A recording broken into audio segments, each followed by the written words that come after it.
Hello mga ni! So meron naman akong i-share sa inyo. So meron naman akong nahanap na bagong brand ng diaper dito sa TikTok. Ito yung diaper na nagtitrend ngayon dito sa TikTok. Sumiko diaper. So kung naghahanap kayo ng murang diaper, i-recommend ko to sa inyo mga mi. Sa halagang 169 pesos, meron ka ng 50 pieces na diaper mga mi. And ganito siya ka-stretchable.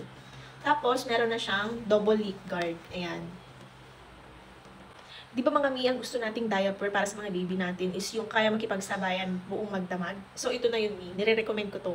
Proven and tested na siya sa akin mga mi, kaya nire-recommend ko to sa inyo. Ang isa pang kagandahan dito sa diaper nito mga mi, meron siyang disposable tape. Meron kasi yung ibang diaper, pants diaper, na wala siyang disposable tape, kaya napaka-struggle talaga kapag i-dispose mo na siya. Pero dito kay Sumiko diaper, meron na siyang disposable tape.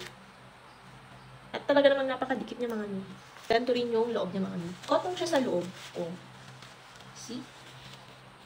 So, kung gusto nyo siyang itry mga mi, ilalagay ko na lang yung link sa yellow basket. Check out na lang kayo.